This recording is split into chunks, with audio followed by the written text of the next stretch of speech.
Our next speaker is Marcel Lema. Marcel's a paramedic. He's a serious cyclist who has represented Australia in international competition and is the former coach with the Victorian Institute of Sport. He's a member of Cycling Victoria, where he has an honorary position to speak on their behalf. For the last 10 years, he has actively lobbied for cycling facilities and safety. Today, he's going to tell us a little bit about what he's achieved. I'll just get your slides go, Nick. If you want to, just hit the down arrow. Where's is a website on that as well? That's all right. That's all right. What did we do with the website? That's fine. That's all right. That's all right. Basically, first I'd like to thank Nick for organising the conference. It's been fantastic. Great effort. Basically, I'm here. Nick asked me to talk about some of the initiatives that Beach Road Cyclists, which is a group that I represent. It's basically just an advocacy group in the Bayside area. It basically started about 13 years ago, and it basically started when one of the senior police officers in the area came up to me and said, "We need to have a bit of a chat about the Hell Ride." What a chat that was.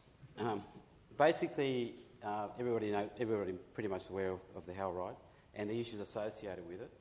And the local senior sergeant there, because he knew I was a paramedic, basically said, "We need to have a chat and see if we can actually bring it under some control and improve the behaviour." His idea was not to stop the Hell Ride, but actually improve the behaviour of bunch riding on Beach Road. So from that, basically in the year 2002, so we're doing this for a while, we went on to look at a whole series of initiatives that actually spun out of that original meeting. Basically, Beach Road starts, or what we like to think starts in St Kilda and goes down to Mordialloc. Over the years, when I first started, when I was 15, when I started training for cycling, on Beach Road, you were lucky to get on the weekend 300 riders. If anybody's been down on Beach Road lately, on a weekend, we could hit around 20,000 riders on Beach Road. So basically, we just had this massive explosion of cyclists, mostly riding in groups. A lot of them, in the olden days, you would go through a club system and you would learn the rules of the road and the rules of riding a bunch. And what happened is that basically, where I started, 99% of cyclists on Beach Road belong to a club. And over the years, that's been changed completely over, where basically probably 10% of cyclists on Beach Road belong to a club, and the 90% are just your weekend warriors, friends getting together for a bit of fitness and going out on the roads. So we had a bit of issue there with actual bunch education. And we've been going on, we started off with Operation Flock, which was started by the Senior Sergeant down in Mordialloc, trying to tackle some of the issues with bunch behaviour, because no longer did you have the clubs putting pressure on these groups. Now you had these groups that belonged just to groups of mates.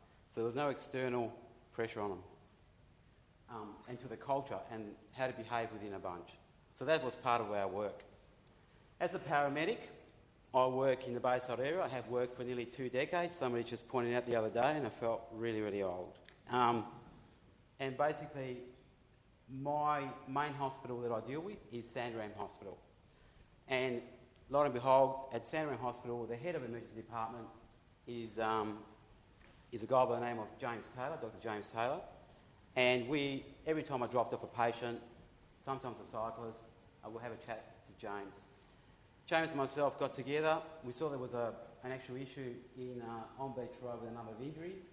And from that stemmed a whole relationship between ourselves and James Taylor into going into one of Victoria's first, he developed one of Victoria's first comprehensive injury studies. And that progressed to highlight some of the injury issues that we found with cyclists. Not only cyclists with vehicles, but cyclists versus cyclists as well.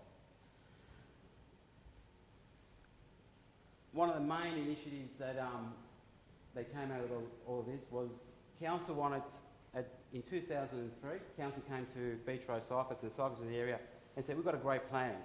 We want to put 12 traffic lights between South Road and Sharman Road, which is about 8 kilometres of road. We want to narrow the road down, bottleneck it, and we want to put pedestrian crossings, cycling refuges across it. What a great idea. What do you think, Marcel? What do you think, guys? We said, that is appalling. The last thing we need as cyclists on the road is the narrowing of the road.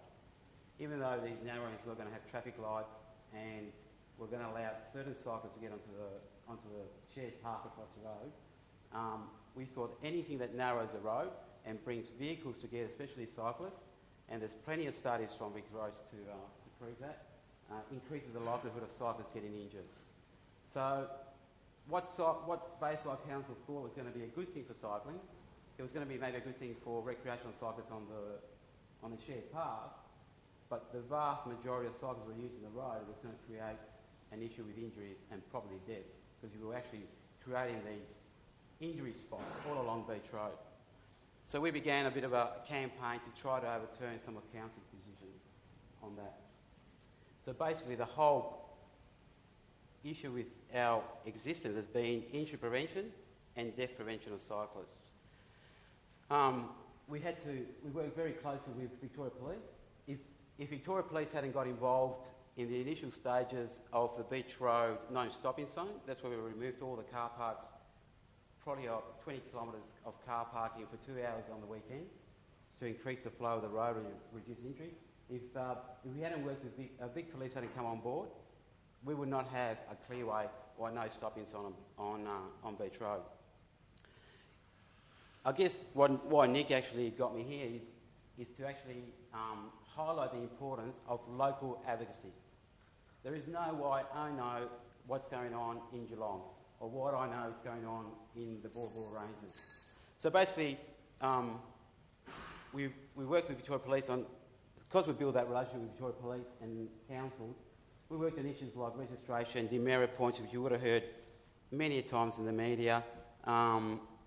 We initiated a whole range of initiatives to do with cycling. We brought in the Cycling Code of Conduct.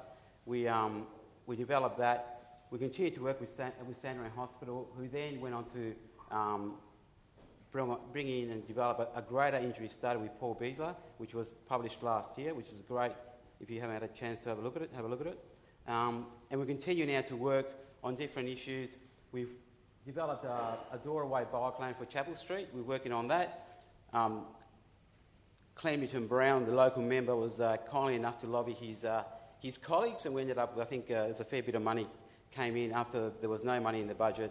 I think there's now about $1 million in that budget as well. I have to say also that Tim Pallas, the former Labor member, also gave the local council $1.5 million, and that actually gave the momentum for council to come across and say, yes, we'll allow the clearway on Beach Road, which will make cycling safer for those bunch riding riders. That's about it. Thank you.